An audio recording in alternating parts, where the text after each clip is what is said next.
Welcome back to Legends May Live. Today we wrap up our look at the Grinning Man. You've heard the stories, the boys in New Jersey, the man on the road in West Virginia, the tight metallic suit, the eerie silence, and that too wide Joker-like smile.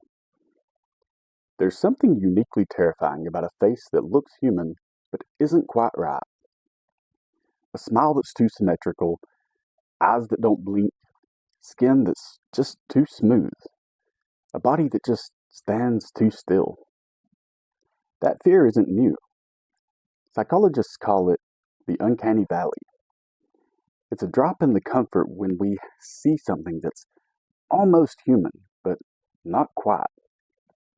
Robots, mannequins, dolls, wax figures, they can all trigger the same cold feeling that something is pretending to be human, and it's doing a good job, but just not good enough.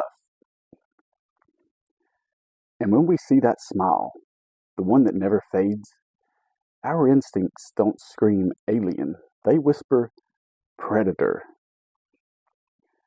Throughout history, the smiling figure appears in countless myths, often as a trickster, a deceiver, or a shadow of chaos.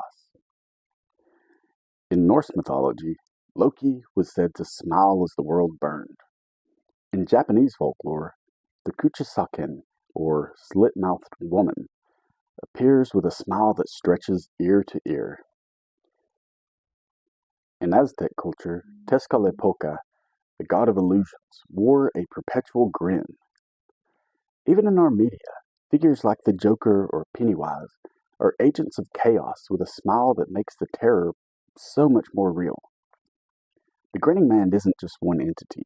He's an archetype, a code buried in the human brain, a reminder that not every smile means safety. Even after Indrid Cold's final visit, the sightings never really stopped. Across the world, people have reported grinning figures watching them in the night. In Argentina, a couple claimed that a tall man with glowing eyes stood outside their tent for hours, smiling but unmoving.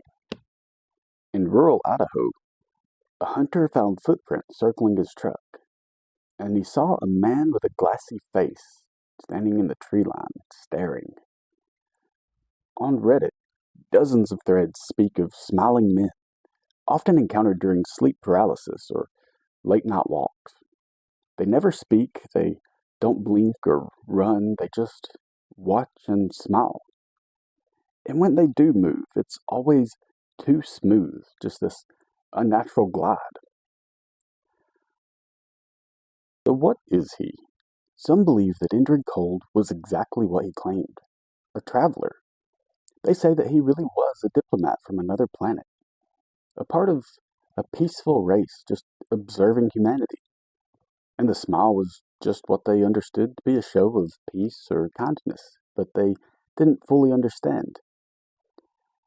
As John Keel believed it, Cold may not be from the stars, but from a parallel layer of reality.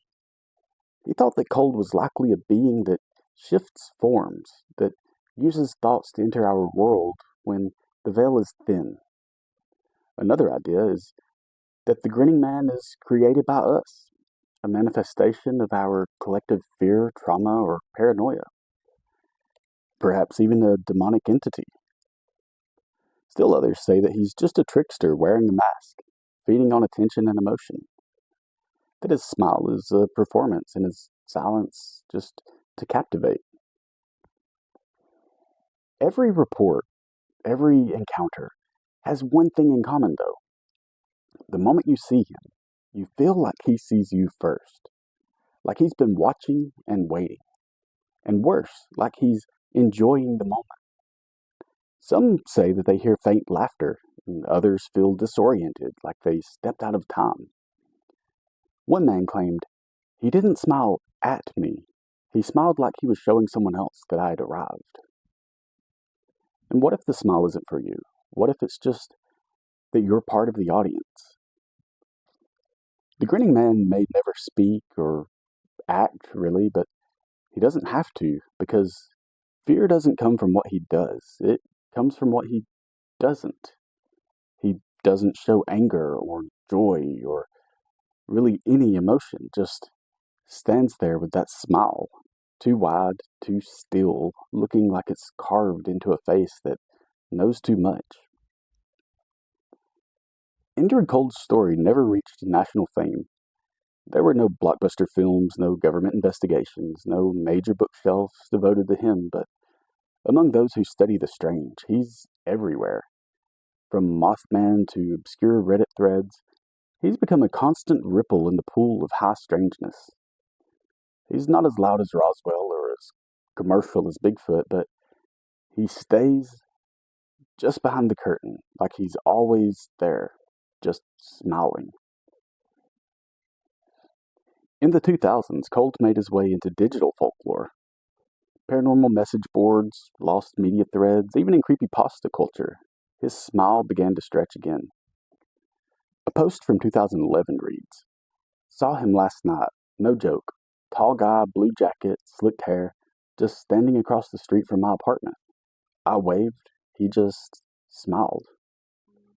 Another from 2018, "I dreamed of a man with a perfect smile. He told me his name was Cold.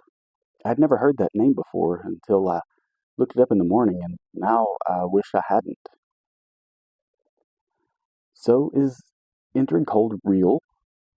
Was he a messenger, a traveler, a trickster, or just something else? We may never know for certain, but one thing is sure. If you see a man at night, tall, still wearing a shiny suit that doesn't wrinkle, and if he smiles at you, too wide, too long, like he's done 1,000 times before, just remember, he smiles because he knows you'll remember him, even when he's gone. That's it for today's episode of Legends May Live. Thanks for listening, and if you enjoyed today's story, please don't forget to like and subscribe. Until next time, stay alert, keep watch, and keep smiling.